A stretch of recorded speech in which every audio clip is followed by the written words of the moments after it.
Hello everyone, welcome to Carnivorous Plants Hub.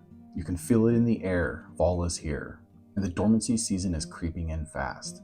The days are shorter, the temps are dropping, and for anyone who grows temperate carnivorous plants like Venus flytraps or Sarracenia, this is a bittersweet time of the year that we all dread. Before I tuck these beauties away in the garage for their long winter nap, I wanted to give you one last look at them in action.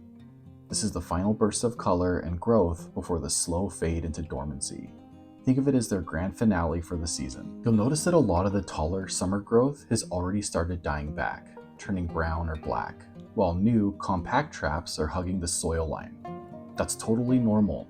They're adapting to the cold, staying low, and staying protected. I'll be doing some trimming soon before storage, but I wanted to show you exactly what to expect when dormancy begins, so you don't panic if your flytraps start looking a little rough this time of year. Let's start with the giant kudo here, who isn't exactly looking giant. This one started out strong this year, but never quite got its legs. I think I'll repot it here soon and see if that helps it take off next spring.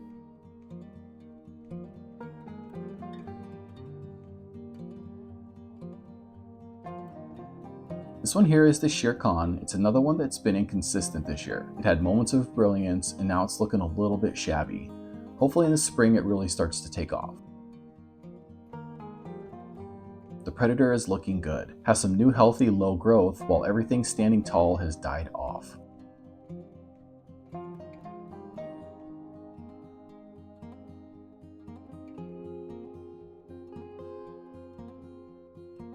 I love the Razor Blade and the Stegosaurus this year. Both had really nice growth.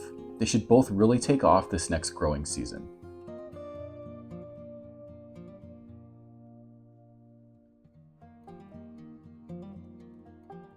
The Flaming Lips took a bit longer than I wanted, but it had a nice late growing spurt. You can see the tall traps are all dying off and the low traps are all snuggled in.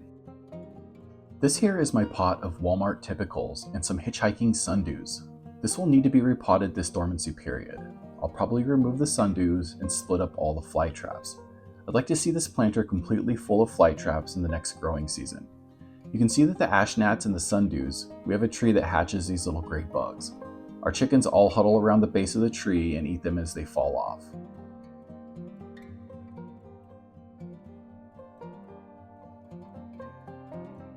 And oh, speaking of our chickens.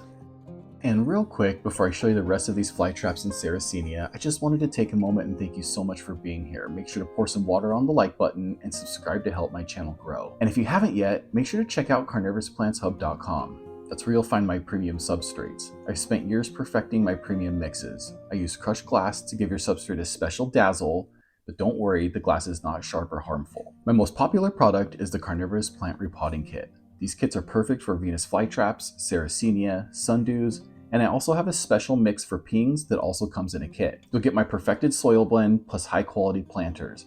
It takes away all the guesswork from repotting your favorite carnivorous plants.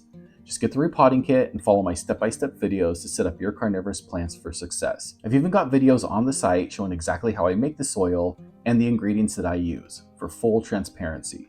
The link to my website is in the description and the pinned comment. Head on over and take a look. Also, I'm so excited to be teaming up with California Carnivores. They are one of the most experienced and knowledgeable carnivorous plant nurseries in the entire world. They have a massive selection year-round of all types of carnivorous plants. There will definitely be something in their nursery that you fall in love with. On top of that, they have been generous enough to offer my viewers an exclusive 10% discount on their order when they enter Bug Eater at checkout. That's Bugeater, Bug Eater. I have links in the description and the pinned comment so you can head on over and pick out the perfect carnivorous plant to add to your collection. You know you deserve it.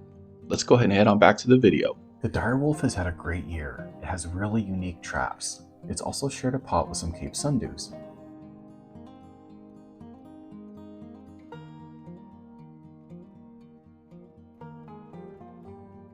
The purple people eater from Evan M. Carnivorium has really grown. What an amazing color. The red dragon is also looking really great. The crested petiole is another one that got off to a rough start. I know I keep saying that. A lot of them were off to slow starts this growing season because I decided to allow a lot of the flowers to grow. It really did cut my growing season down big time. It was a big lesson learned for me. I'm going to take better care to cut the flower stalks from here on out. The low green has been a mystery all growing season. I'm going to repot this one soon and see if we can get it to grow bigger traps. The gaping maw is another one of my superstars. Long, thin petioles, or the leaves that you see here that connect the trap to the rhizome, but it also has really big, colorful traps. They will often just fall over because the thin petioles can't hold the weight of the trap and whatever insect it's caught.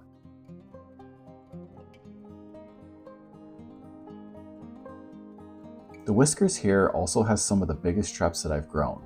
It's called whiskers because it produces really long, elegant cilia, or the lashes you see here. Just an incredible fly trap, definitely one of my favorites.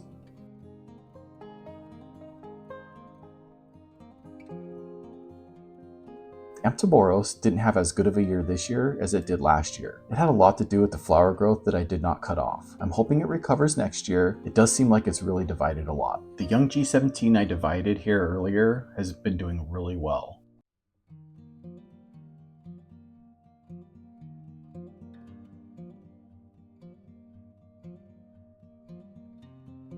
The Sawtooth 2 was one of my best performers this growing season. Lots of big traps and great coloring. They're also the best example of a fly trap preparing for dormancy. Look at how low and tucked in all those traps are. This one has naturally divided a lot. I thought the sunrise here was dead, but it looks like a new baby plant divided off and it's surviving. It just put out a death bloom and I cut it off and stuck it in the soil, hoping that it hits.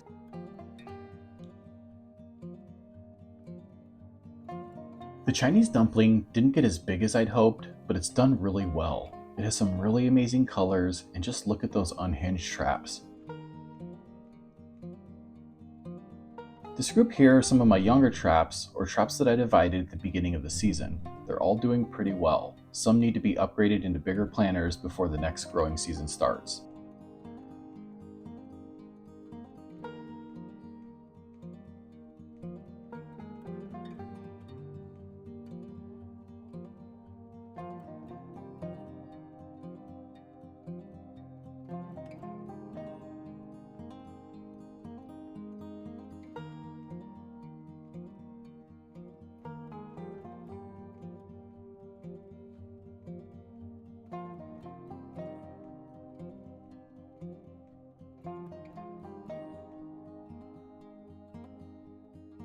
The phalanx got off to a rough start, but has finished pretty strong. It's growing really low now too.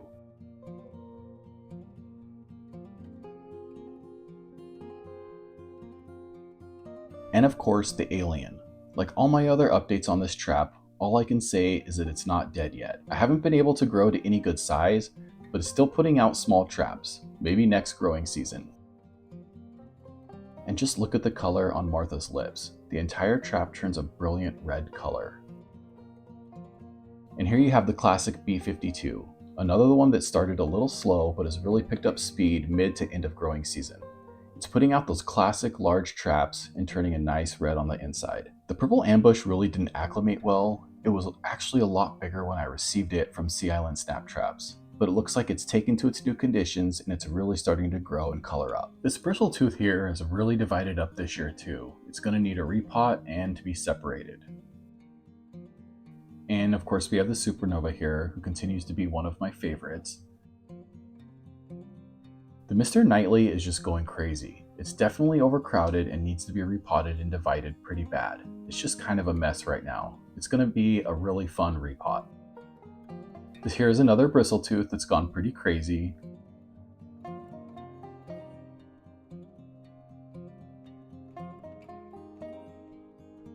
This is an A2 Fang mix. It always puts out really nice big traps.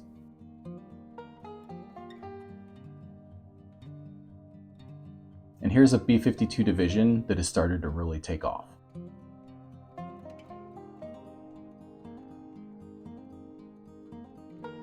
The Bimbo has consistently been my favorite fly trap all growing season.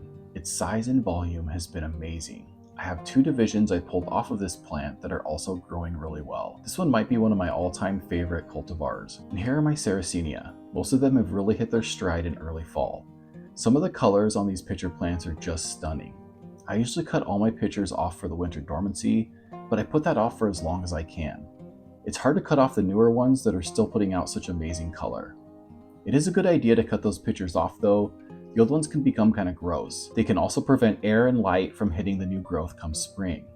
Hold on to them for a bit, but at some point I do recommend cutting them back before the new growth starts to take off. The leucos and the purpurias are looking especially beautiful right now.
The next thing that I need to do, but I'm dreading, is moving these down to the garage in the coming weeks.